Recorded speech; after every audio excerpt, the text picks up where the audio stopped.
Welcome back to Primetime News and a special welcome to folks on OneSpotMedia.com. Up first, the government is one step closer to finalizing the contentious public sector compensation review program, signaling that 95% of the public sector has signaled their willingness to accept.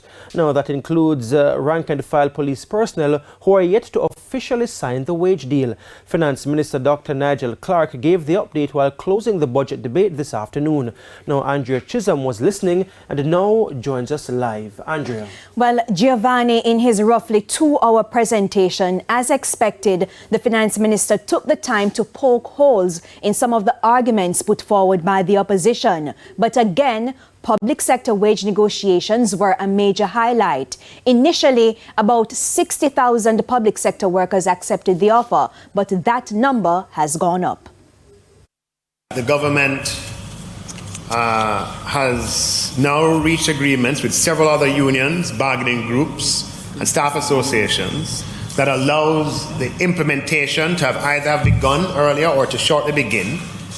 And we anticipate, Madam Speaker, that before long, that number of 60,000, Madam Speaker, will become 105,000 government employees, or 95% of the public service, once we sign off with the rank and file members of the police who have written indicating the acceptance of the government's offer. That's good news for the government, as they would not have been able to pay the retroactive sums for the 2022-2023 fiscal year until April 2024, the earliest. If the wage commitments stand, Dr. Clark said the wage talks would no longer pose a fiscal risk. But with roughly 10 days to go before the end of the fiscal year, when will public sector workers get their money? We expect that certainly for the groups who have signed, the retroactive payments will be paid out this month. It may not come on the 25th, clearly, because a lot of the agreements were just signed. Some of them have been signed today. Today's the 21st.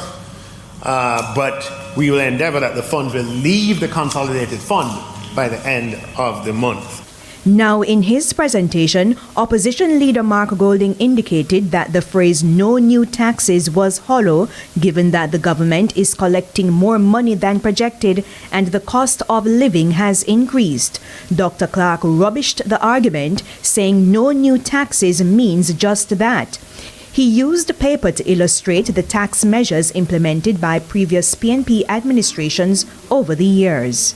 These are all the tax measures introduced by them, Madam Speaker. 17 years of tax measures, Madam Speaker. Not one of these papers have we introduced in 6 years, Madam Speaker. It can't even hold in the Parliament. All of the tax increases, Madam Speaker, over 17 years cannot hold in this Parliament, Madam Speaker. Mr. Golding also indicated that the budget was not one for the people. In his response, Dr. Clark said the opposition was able to call for more money to be spent in certain areas without explaining where the money would come from or without adding taxes. In these debates, the opposition has the luxury of never having to balance a budget. They can go so, they can go so, but they don't have to balance it out. They have to balance it out, Madam Speaker. Now, in responding to concerns by opposition spokesman on finance Julian Robinson about needy people being unable to get on the PATH program, Dr. Clark said the Planning Institute of Jamaica and the Labour and Social Security Ministry will review the PATH program to develop an objective set of criteria for beneficiaries. Now, even though the Finance Minister, Dr. Nigel Clark, closed the budget debate this afternoon, Andrea, this isn't the end of the budget debate necessarily, is it? Yes, it's the end of the debate in the formal sense, but this bill, the appropriations bill, has now been passed in the lower house, and it will now go to the Senate, where it will also be approved. All right. Thank you so much for your sterling coverage, Andrea Chisholm there, who has been covering the budget debate for us. Janella? Now,